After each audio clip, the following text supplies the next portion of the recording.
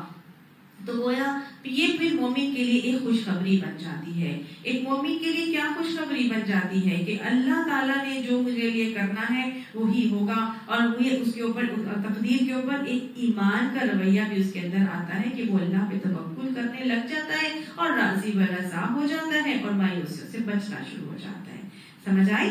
اور پھر کیا ہے، ساتھ ساتھ کافر کے لیے یہی رویے کے حوالے سے وارننگ بھی ہے، ایک تنبیہ بھی ہے کہ بظاہر اگر کافر کے پاس اقتدار بھی ہو، صلاحیتیں بھی ہوں اور چیزیں بھی ہوں اور وہ ان کو اپنی ملک سمجھ رہا ہو، بالکل ایسے جیسے مشرکین مکہ سمجھ رہے تھے، تو بظاہر تو ان کو یہ ساری چیزیں مل جاتی ہیں، لیکن اللہ ان باتوں سے یہ ان کو سمجھا رہا ہے اور سکھا رہا ہے ہر ایسے شخص کو جو ان تمام چیزوں کو اپنی طرف منسوب کر لیتے ہیں اور ان پر اپنا ہی اختیار سمجھتے ہیں۔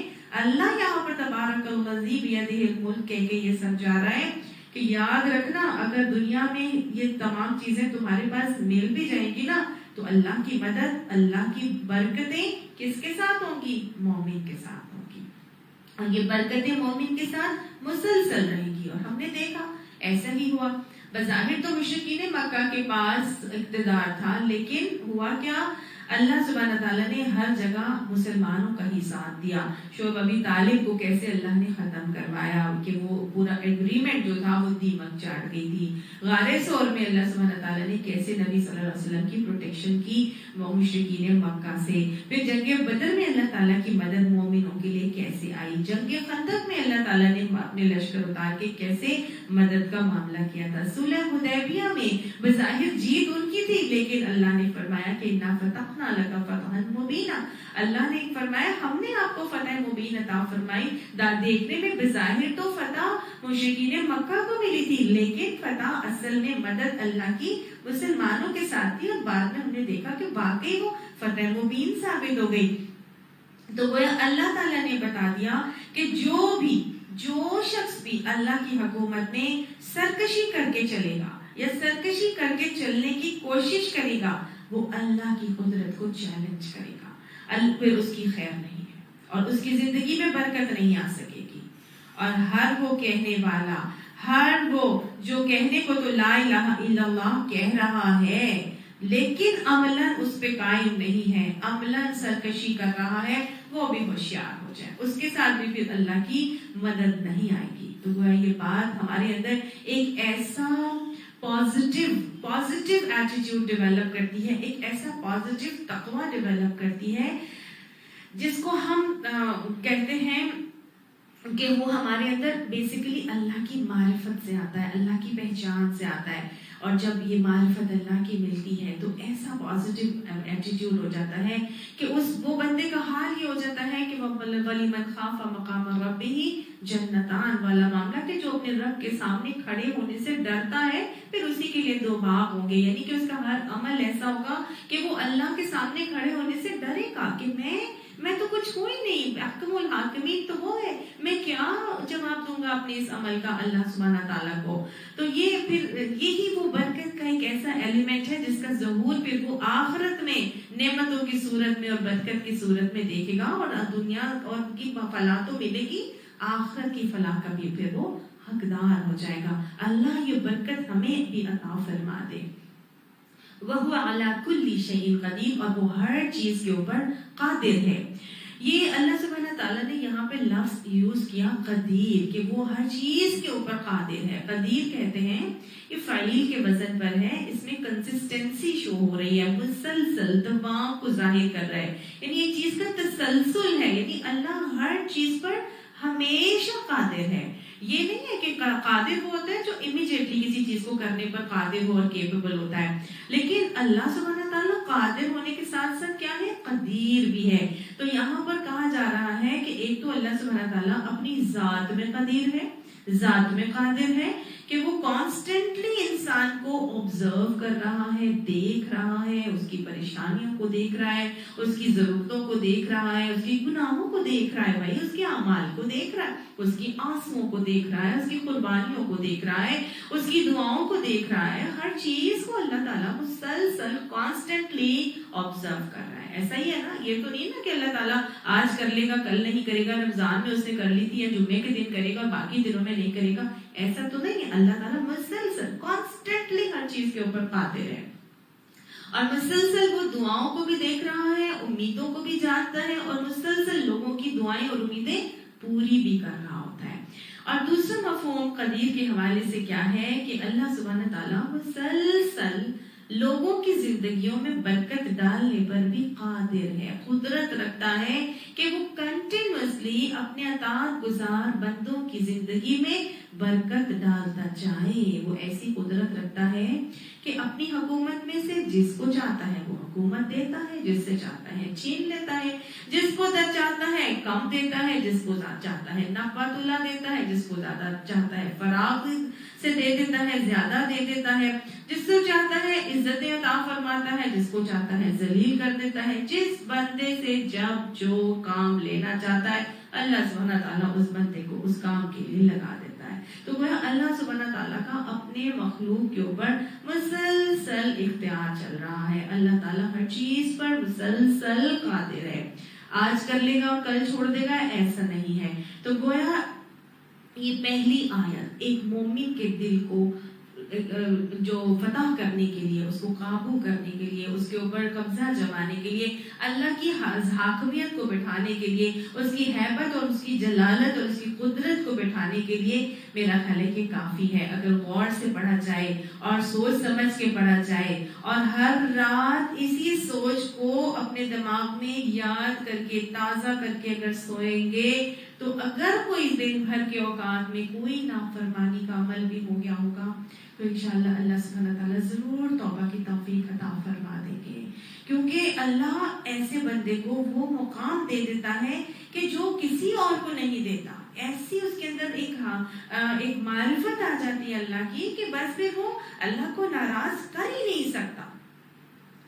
اللہ سبحانہ تعالیٰ یہ پہچان ہمیں عطا فرمائے اور اس سورۃ ملک کا بہترین فہم، بہترین علم ہمیں عطا فرمائے۔ اب آگے اللہ سبحانہ تعالیٰ فرماتے ہیں الذی خلق الموت والحیات لیبلوکم ایکم احسن عملا، وہ ذات ہے جس نے پیدا کی یا تخلیق کیا موت کو اور حیات کو، زندگی کو۔ اللہ سبحانہ تعالیٰ نے یہاں پر پھر یہ نہیں کہا کہ اللہ خلق الموت والحیات، اللہ نے بنائی موت اور زندگی، اللہ نے نہیں بتا، اللہ نے پھر یہاں الذی ہی کا جو ہے وہ اختیار کیا ہے لفظ، اور الذی کے حوالے سے اللہ تعالیٰ نے پھر یہی کہا کہ تم جس کے ساتھ ایسوسیٹ کر رہے تھے کر کے دیکھ لو برکت کو، کیا وہ ساری چیزوں پر پیمانوں پر پورا اترتا ہے؟ ابھی بھی دیکھ لو کہ وہ جسے تم برکت ایسوسیٹ کرتے ہو کیا اس نے زندگی اور موت کو پیدا کیا ہے؟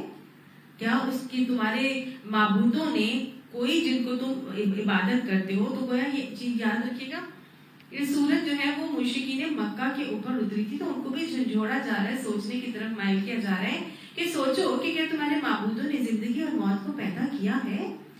اور اگر نہیں پیدا کیا تو جس نے پیدا کیا ہے اس کی طرف آ جاؤ، جس نے بنایا ہے زندگی اور موت کو اس کی طرف آ جاؤ۔ تو اب اللہ سبحانہ تعالیٰ کی طرف بیسیکلی مسلمان کو پتا ہے کہ یہ الذی کس کی طرف راجع ہے؟ اللہ کی طرف راجع ہے۔ اللہ سبحانہ تعالیٰ فرماتا ہے اللہ وہ ذات ہے جس نے خلق الموت والحیات، اس نے موت کو بھی بنایا اور اس نے زندگی کو بھی بنایا۔ تو پہلی بات تو یہ پتہ چل رہی ہے کہ اللہ کی دونوں تخلیق ہے، موت بھی اللہ کی تخلیق ہے اور زندگی بھی اللہ کی تخلیق ہے، یہ دونوں مخلوقات ہیں۔ اللہ نے موت کو بھی مخلوق بنایا ہے۔ موت مومن کے لیے کیا چیز ہوتی ہے؟ ہماری زندگی کا ایک دوسرا فیز ہوتا ہے۔ کافر کے لیے یہ موت دی اینڈ ہوتا ہے بیسیکلی کہ بس ختم، اس کے بعد اب کچھ نہیں ہے، لیکن مومن کے لیے موت ہماری زندگی کا ایک دوسرا فیز ہے۔ اللہ نے یہاں پہ موت کو پہلے لے کر آیا ہے کہ اللہ نے کیا کیا، خلق الموت والحیات، پہلے موت کو تخلیق کیا پھر جو ہے زندگی کو تخلیق کیا. تو پہلے موت اور بعد میں زندگی کیسے ہے؟ تو اس کا جواب اللہ تعالیٰ نے سورہ بقرہ میں شروع میں فرمایا ہے کہ کیف تکفرون باللہ کنتم امواتا فاحیاکم، تم اللہ سے کفر کیسے کر سکتے ہو، تم تو مردہ تھے، اللہ نے پھر تمہیں زندگی دی، ثم یمیتکم، پھر اللہ تمہیں موت دیتا ہے، ثم یحییکم، پھر وہ تمہیں زندہ کرے گا، ثم الیہ ترجعون، پھر اسی کی طرف تم پلٹائے جاؤ گے.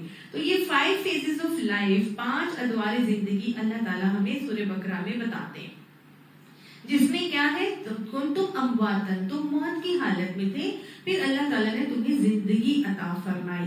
تو بیسیکلی موت کہتے کس کو ہیں، اس کو سمجھ لیجئے. موت کہتے ہیں کہ جب انسان کے جسم کے اندر سے روح علیحدہ کر دی جاتی ہے تو اس حالت کو موت کہا جاتا ہے. اور روح کو جب جسم کے ساتھ جوڑ دیا جائے، ملا دیا جائے، تو اس کو حالت زندگی کہا جاتا ہے. ٹھیک ہے، تو ہم موت کی حالت میں تھے، گویا ہمارے جسم اور روح علیحدہ علیحدہ تھی.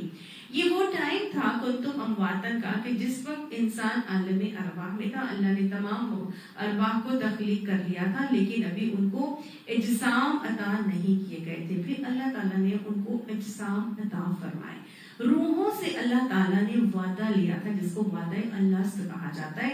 اس کو ہم پڑھ چکے ہیں سورہ اعراف کے اندر. اللہ تعالیٰ نے ہمیں بتایا تھا کہ ہم نے جو ہے سب کو بنی آدم کو جمع کیا اور ہم نے ان سے وعدہ لیا تھا، وعدہ اللہ کے الستو بربکم قالوا بلا شہیدنا. کہ سب نے کیا کہا تھا کہ اللہ نے پوچھا تھا کہ میں تمہارا رب نہیں ہوں، تو سب نے کیا کہا تھا، ہاں آپ ہمارے رب ہیں، ہم اس کی گواہی دیتے. تو گویا اللہ تعالیٰ نے اپنی فطرت، انسان کی فطرت کے اندر اپنی پہچان رکھ دی تھی یہ وعدہ اللہ کا معاملہ کروا کے، کہ کہیں تم بعد میں یہ نہ کہنے لگ جانا کہ ہم تو اللہ کو جانتے ہی نہیں تھے.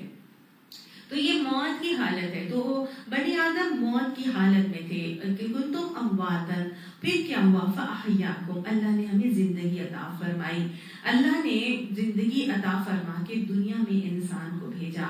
ثم یمیتکم، پھر یہاں ہمیں موت آتی ہے اور ہم دیکھتے ہیں انسان مرتا ہے، اس کی روح اس کے جسم سے علیحدہ ہو جاتی ہے. ثم یحییکم، پھر اللہ پھر جب کہ قبر میں دفنائے جانے کے بعد جب قیامت آئے گی تو یحییکم کا معاملہ ہوگا کہ انہی جسموں میں اللہ تعالیٰ روحوں کو دوبارہ ڈال دیں گے. ثم الیہ ترجعون، اور پھر سب کے سب جب قبریں پھٹیں گی تو سب اللہ کے حضور جمع ہو جائیں گے، حاضر ہو جائیں گے اور پلٹائے جائیں گے. تو اسی بات کو یہاں پر اللہ نے بتایا کہ الذی خلق الموت، پہلے اللہ نے موت کو تخلیق کیا. تو آپ صلی اللہ علیہ وسلم بھی اس کے حوالے سے حدیث میں فرماتے ہیں، آپ نے فرمایا کہ بنی آدم موت کی حالت میں تھے، اللہ نے دنیا کو حیات کا گھر بنا دیا اور موت کا. یعنی دنیا کیا ہے، حیات کا گھر ہے اور پھر موت کا، یعنی زندہ ہو کے انسان آتا ہے اور پھر موت واقع ہوتی ہے. اور آخرت کو اللہ نے جزا اور بقا کا گھر بنا دیا. گویا آخرت میں جزا کا معاملہ ہوگا اور پھر باقی رہنے والا وہ ٹائم ہوگا، پھر اس کو ختم نہیں ہوگا. تو گویا یہاں پہ اب ہمیں یہ 2 فیزز سمجھ میں آ رہے ہیں کہ دنیا میں 2 چیزیں ہوتی ہیں، حیات اور موت، اور پھر آخرت میں جزا اور بقا کا معاملہ ہوگا. تو جو مفسرین ہیں اس حوالے سے ہمیں ایک تو یہ بتاتے ہیں کہ اللہ نے موت کو پہلے تخلیق کیا تھا، ایک چیز. دوسری چیز یہ ہے کہ اللہ تعالیٰ نے انسان کو مٹی سے بنایا ہے. تو مفسرین کچھ اس حوالے سے یہ بھی فرماتے ہیں کہ اللہ نے چونکہ انسان کو مٹی سے بنایا ہے، اور مٹی انسان کو لائف لیس نظر آتی ہے، اس کے اندر روح تو نظر نہیں آتی نا. مٹی کا اگر آپ ایک پتلا بنا دیں تو وہ تو بے جان ہوتا ہے. تو بظاہر مٹی دیکھنے میں بے جان ہوتی ہے، اور پھر اللہ سبحانہ تعالیٰ اس کے اندر روح پھونک کر اللہ تعالیٰ نے آدم کو تخلیق کیا، تو زندگی عطا فرمائی. تو گویا پہلے وہ کیا تھا، موت میں کی حالت میں تھا، پھر جب اللہ نے روح پھونکی تو اس کو زندگی عطا فرمائی. تیسرا جو مطلب لیتے ہیں مفسرین اس حوالے سے ایسے لیتے ہیں کہ اس وقت ہم زندہ ہیں تو ہر وقت ہمارا قدم موت کی طرف بڑھ رہا ہے، اور ہر دن ہمارا آہستہ آہستہ آہستہ اسٹیمنا کم ہوتا ہے، ہمارا دن آہستہ آہستہ جو ہے وہ موت کی طرف جو ہے وہ بڑھتا چلا جا رہا ہے. اور ہماری جو نیند کی حالت ہوتی ہے اس میں بھی کیا ہوتا ہے، اللہ تعالیٰ ڈیلی ہمارے ساتھ یہ معاملہ کرتے ہیں. جس وقت ہم سوتے ہیں اللہ ہماری ایک